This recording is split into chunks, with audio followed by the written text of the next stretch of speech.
Hello, everyone. Welcome back to the AAS YouTube channel. And this video is going down the AAS Scientific Editor series. And I'm very happy to have Scientific Editor and Editor-in-Chief, Ethan Wiśniak, with us today. Hey, Ethan. Hey, Frank. How's it going? I am doing well on this late November day in Phoenix. Still relatively warm here. It's chilly enough to maybe put on a jacket in the evening, but that's about it. So, what's your geolocation these days? I'm at home next to Loyola University in Baltimore. Okay. The great advantage of this location is that there's a Starbucks about 100 meters from my front door. Very good. They're doing in person, or are they only doing takeout? I have seen a few faculty in there, but everyone comes and goes pretty much at top speed. So takeout it is. Appropriate. No baked goods. So it's actually good for me. Good. So is it winter there yet? Is there snow in Baltimore? Snow. It is to laugh. We're flirting with the idea of having winter sometime. We may or may not ever follow through. Yeah, something about that. Cool. My dog is crushed. Oh no. Well, she was raised in the real North. This is wimpy and comfortable stuff. Very good. So actually, you're at Johns Hopkins, yeah? Yep. Mm-hmm. Are they doing? Are you teaching? Are you doing in person? Or are you doing online? I'm online. I've been teaching a graduate course. It's really just we talk about the seminars of the week, which were also online, and I try to give context for the students, which is good for me because it makes me go back and look up the context for the seminar. But you know, the philosophy postgraduate schools, including this one, is that students should be able to figure out what they're listening to, which can be challenging. So I try to provide a little backup. That's putting a lot on the speaker. Yeah, and then some of them, I have to say, rise to the occasion. Very good. All right.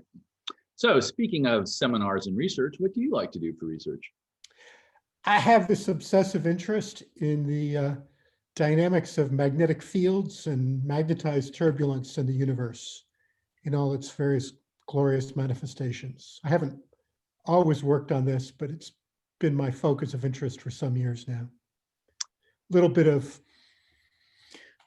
interstellar medium and the sun and stars and dynamos. At some point, I believe you did some work in cosmology as well. I did. Those were my formative years. Looking at, well, to be honest, mostly at linear or nearly linear, quasi-linear effects in the evolution of structure in the universe. Okay. So when I started out, it was pretty much the Wild West. Okay. So I'm always curious how people get into the fields they do, given just the huge number of things one could get into. So how did you get into cosmology to start, and what prompted your shift over into magnetic fields, dynamos? So I have to say the first thing I ever published was not in cosmology. But my dissertation advisor was almost exclusively interested in cosmology at that precise moment in time. Okay. And I thought it was really interesting and bizarre. And so when I started working closely with him, we immediately went in that direction.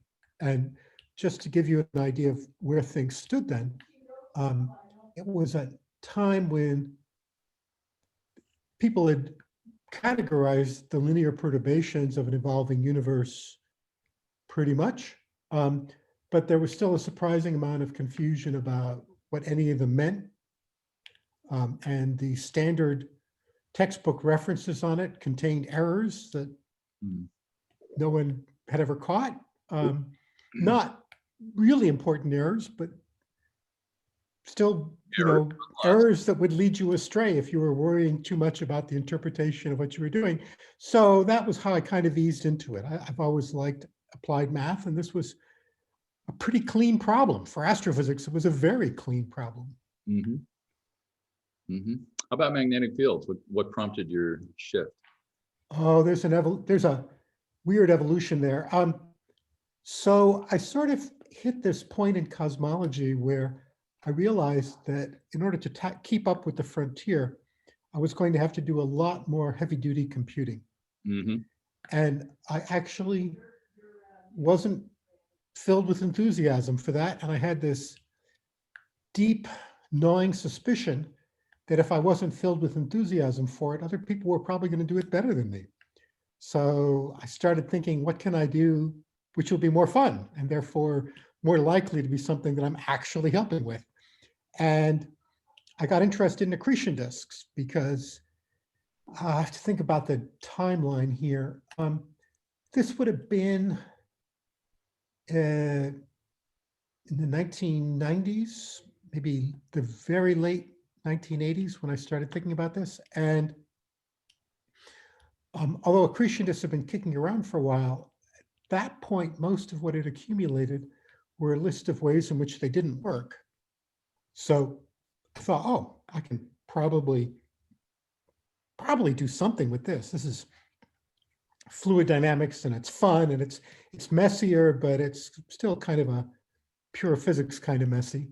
And I quickly understood that magnetic fields were probably the most important not understood thing going on.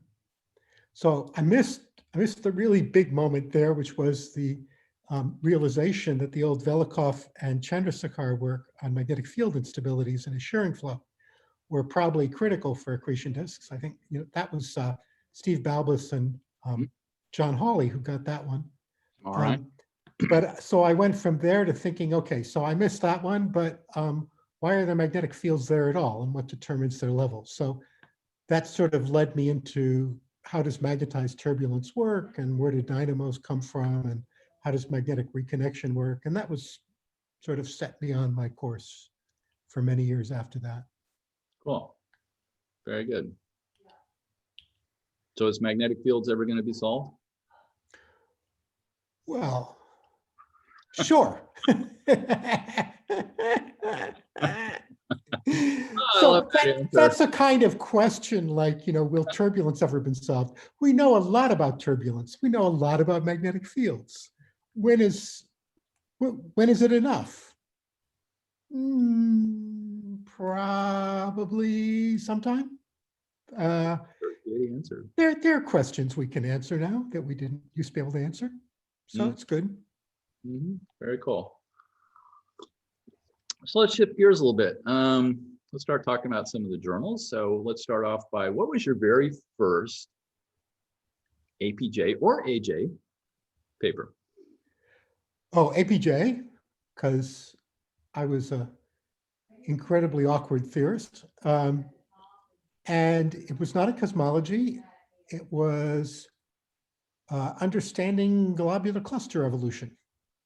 Really? Okay. Yeah, kind of a bizarre thing for me, but so there's this old paper in this field by Spitzer, who pointed out that if you have heavy particles and light particles in a globular cluster, that the heavy particles tend to sink to the center, that gives them a higher velocity dispersion.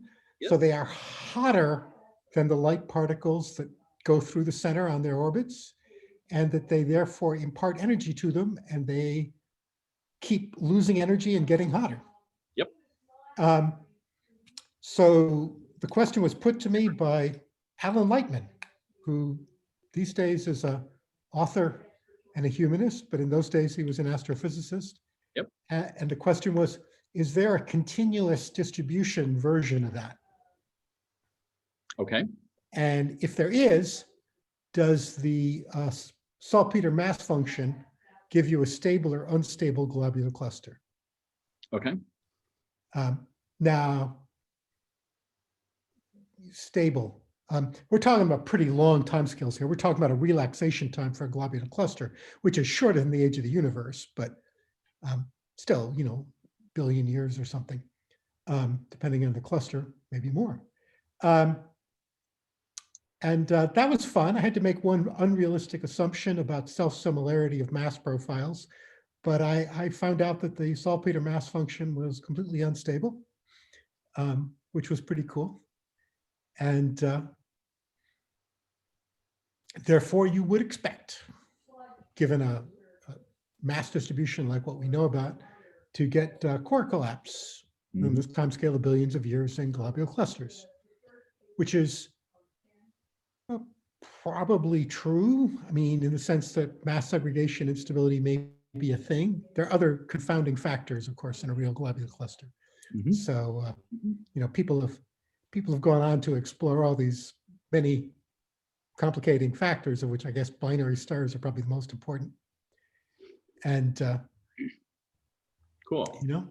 So we're going to put I'm going to find that. I'm going to find that article and I'll put a link to it in the description down below the video if you're interested in seeing Ethan's very first APJ paper. Yeah, well, one of the things that taught me was that you can have a lot of fun with a paper, even if it leaves you with serious questions about it, and also that people may not immediately respond to it, and that's okay.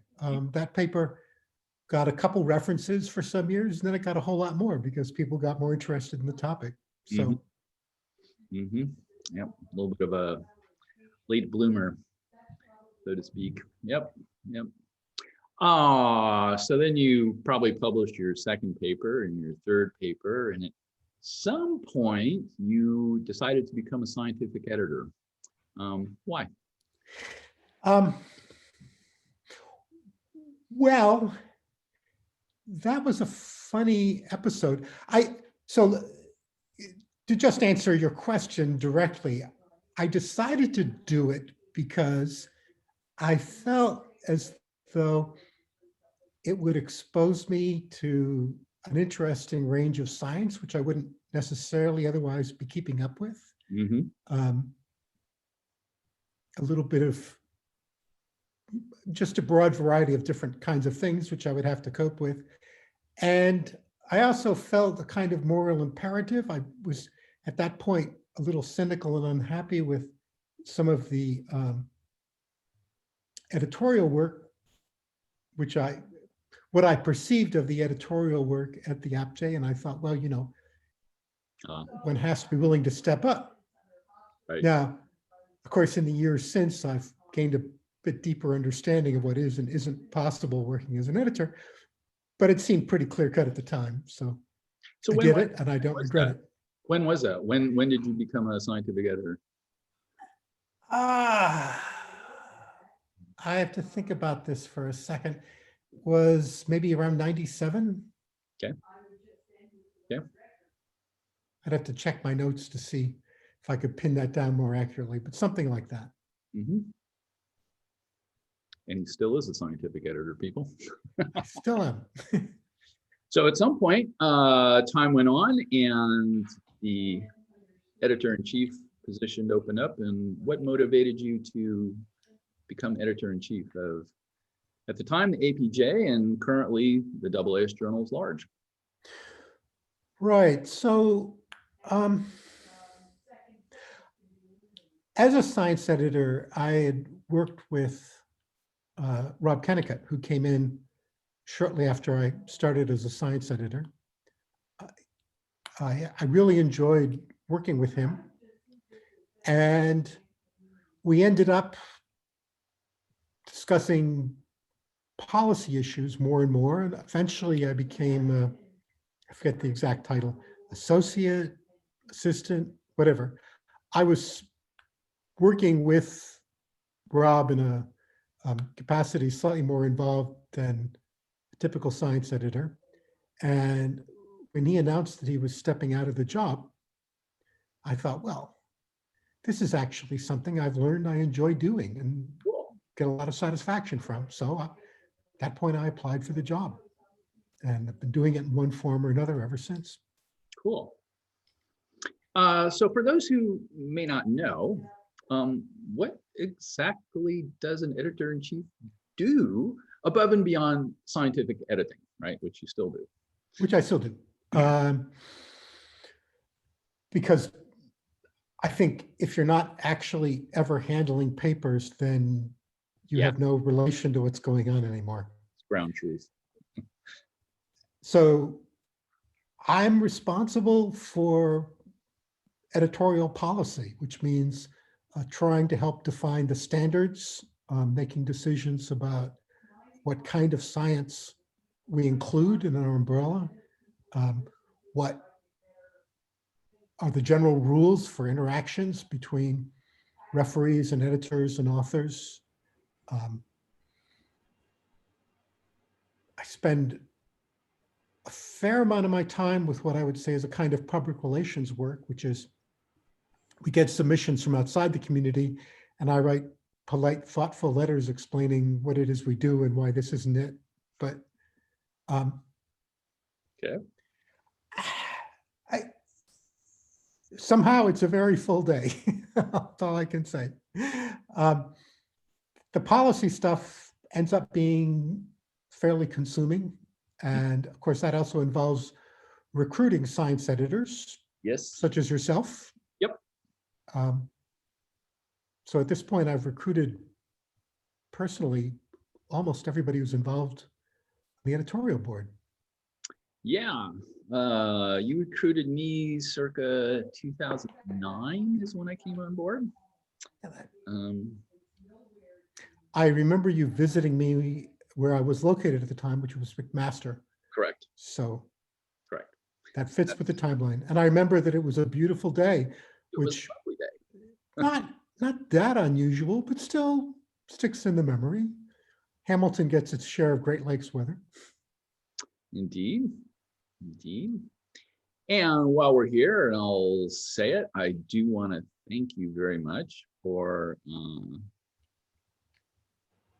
the guardrails in the first couple of years. It takes a little while to learn how to do the position effectively without issues. And I know that I caused an issue or two in my first couple of years. So I have no recollection. I want to thank you very much for holding my hand, so to speak, and you know, not booting me out immediately for my egregious errors. So thanks. I think that there's a period of adjustment. I think what we most frequently get rewarded for, especially early on in our careers, is having sharp elbows. Mm-hmm. And that's the last thing you want to see in an editor. Yep. And it's also a little bit about, you know, learning how to use the authority of the position effectively and softly. And that takes a little bit of practice. Yep. Get it. So, you know, and there's, you know, authors and referees who go outside the bounds a little bit, and how to handle them effectively is a skill. It's a people skill. Oh, sure. So you just learn it. There are referees and more frequently authors who approach every interaction as a kind of unarmed or hopefully unarmed combat. And sometimes one's immediate reaction is to enter the fray, which is actually not our job at all. Right. Right.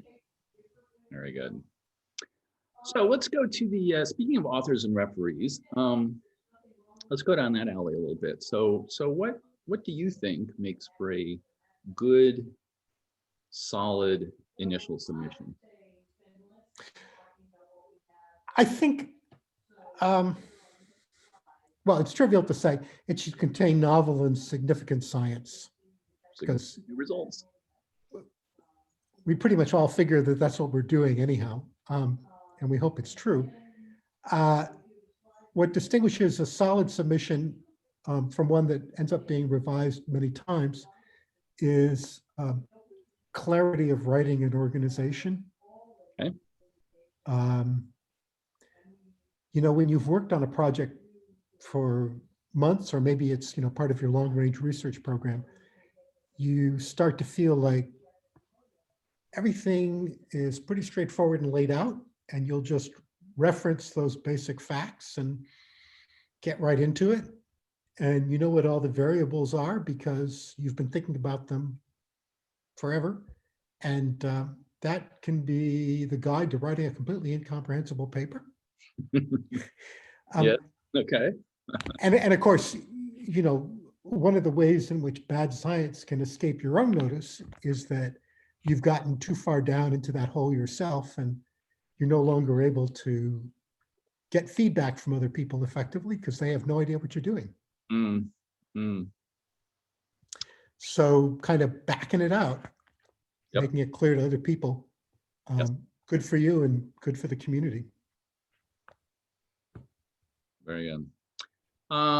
So we'll stay on the authors for a little bit. So do you have any tips for authors, in particular during the peer review process?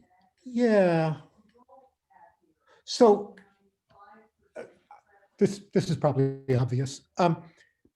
Most people get emotionally involved with the response. Mm-hmm. You've done a significant amount of work. The investment of time is not just the time, it's something that's part of your effort to build a professional reputation. You may feel like your next job is on the line if you're not in a secure job. Right.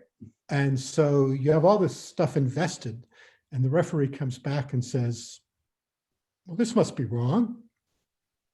I had no idea what they were talking about here. Referees are supposed to be professional and calm in their language, and editors are supposed to monitor that. Sometimes it's not totally true.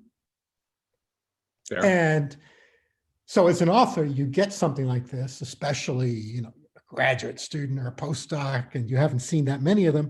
Mm-hmm. And this is emotionally fraught. Yep. I mean, you just feel personally dumped on. And you can't do anything with that emotion. You have to put your feelings aside, even if it includes justifiable anger. And you have to think, well, the referee read it that way, and that's certainly not what I meant. And did I make a mistake here? If I made a mistake, does that actually damage the project, or do I just have to redo this bit? Is the referee asking something completely reasonable here, which would actually improve the paper? Has the referee unfairly characterized and misunderstood the paper, in which case, maybe I didn't explain it very well? Right. Right. So I usually advise authors to remember the goal of the peer review process, which is to improve a paper and bring it to publication.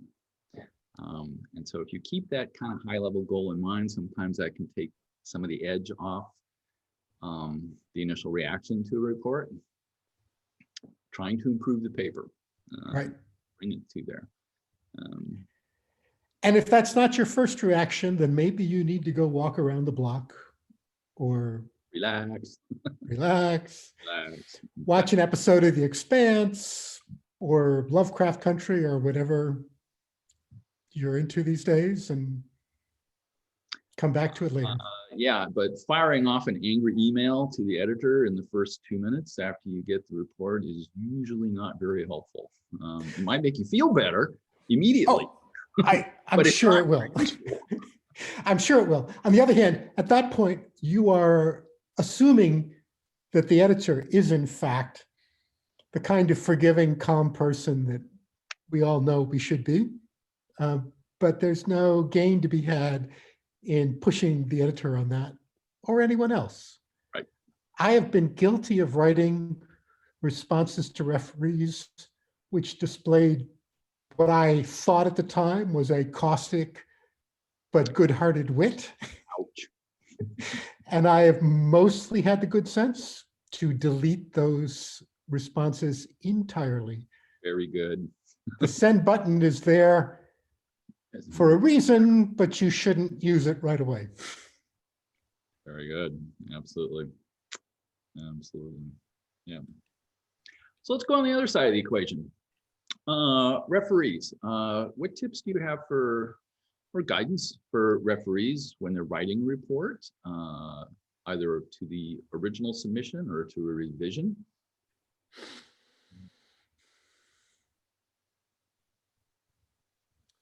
Well, there are a couple things. I mean, obviously, as a referee, you want to avoid getting sucked into a kind of tit for tat with the authors. If the author is snippy at you, you also don't gain anything by being snippy back. You have a certain level of control here, but only if you behave yourself. Obviously, if you just get down in the mud with the author, the editor would be well advised to just find another referee. Yes. As referee, you should be caring about the quality of the paper. And sometimes that means regretfully telling the author that they have missed the boat. But if you're getting satisfaction from telling them that, then you're probably over the line. Mm-hmm. Mm-hmm. It should never be good news.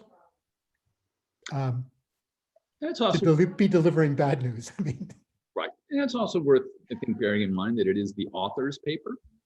Yep. Not necessarily the paper you would write if you were tackling this subject or have tackled this subject. So you do want to keep that in mind. Yeah, I think one of the traps that referees fall into is that they look at the contribution, and if it is nowhere near what the referee thinks are the important questions, they tend to be dismissive rather than considering, maybe taking a broad view. That other aspects of the problem might be interesting also, just because you haven't worked on them. But because we do tend to develop very narrow interests, most of us, and then tend to automatically discount slightly broader ones that just kind of miss what we're mostly interested in. But then I've seen people also get very anxious and defensive when it's too close to what they like to do. And if you can't get past that, then you should not be refereeing the paper.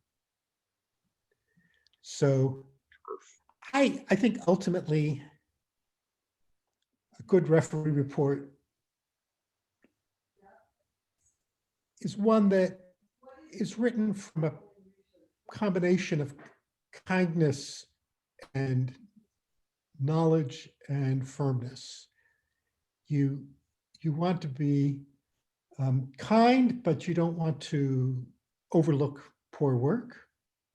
You want to provide useful feedback without telling people what they should be doing exactly.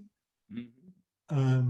So it's a difficult balancing act. And of course, we all fail to be the ideal referee from time to time, or maybe a lot of the time, unfortunately, but the system works best when the ultimate good involved here is trying to make the paper as good as it can possibly be. Yep. And speaking of that ultimate good, of the number of submissions that come in, what is the acceptance rate for the AAS journals? Roughly. It somewhat depends on how you count it, but it tends to be quite high. So there are papers that come in that are just not in the right field or written by someone who doesn't actually intellectually engage with astrophysics, let's say. Mm-hmm. So let's put those to one side because those get rejected. And the remainder, I would say, on the order of 90%, in some form, get published. Yeah, I'd say 85, 90. They may get revised. Absolutely.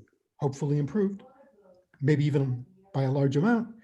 But one way or another, we try to get them through so that what's right and valuable about the papers becomes part of the record. Right. So overall, it's probably a constructive, or it's aimed to be, as practiced by the community, right? It's a constructive process. That's right. And you keep that in mind on both sides as author or referee. I mean, there are fields even very close to ours where the job of the referee is to sort of give a thumb up or thumb down kind of response. Mm-hmm. And we don't do that. Yep. I think that's one of the value adds that we put to it. Yeah. And so is there anything else you'd like to share perhaps about the editorial process or some of the value adds that we put into the editorial process? Statistics editors, data editors, general guidance on the review process. One of the things we've spent a lot of time thinking about in the last couple of decades is how to provide sort of say methodological feedback to develop community standards. Mm-hmm. So you mentioned the statistics editor. That's an example of that. We don't have the manpower to do this absolutely uniformly, but we have someone who Mm-hmm. looks through submissions and tries to identify issues. I would say, well, some large fraction of the time, we get some feedback and occasionally really critical feedback to papers that rely heavily on statistical analysis. Mm-hmm. We have software people. We're trying to make sure that as much as possible, that our journals adhere to the idea of accessibility of data, accessibility of the software used, try to make the community function as a community as much as possible. So that's been a major focus of our efforts. And I think we do that better than anyone else. So I'm going to take pride in that. I think the traditional view of a scientific paper is that it's equivalent to a PDF file, and that is the archival thing, is something we put aside a long time ago. Papers that talk about large bodies of data should give pointers to that data. Yep. Papers that use software should allow the reader to know how to track down the methods and even literally the software that was used. Mm-hmm. Our goal is a community effort in science. Mm-hmm. And it's probably, part of that goes under scientific integrity as well. And it's not a done deal, right? There will be evolution. Yep, absolutely. In the service and stuff over the next decade or so. What we think is appropriate at one time, we may feel differently about as standards change and as the ability for us to share things changes. I confess, you mentioned honesty, so let me just say, when I was considerably younger than I am now, I thought it was obvious that we didn't have to worry much about scientific integrity in our field because everything was open and we didn't have the same kinds of rewards or temptations as in, say, the biomedical sciences. Right. I have come to understand that this is extremely naive. Mm-hmm. No one enjoys playing the cop, but we do try to enforce basic standards of academic integrity in the journals. We feel very strongly about it. And unfortunately, there are temptations. I mean, people are under tremendous pressure, especially early in their careers. And some people feel tempted to take various shortcuts, which we then have to call them on. Not a process that anyone enjoys. Yep. To behave, people. Very good. All right. Ethan, I want to thank you very much for spending the last 30 minutes or so talking about the Double S journals. My pleasure. All Alrighty, one. Thank you so much, and we'll see you on the next one. Bye-bye.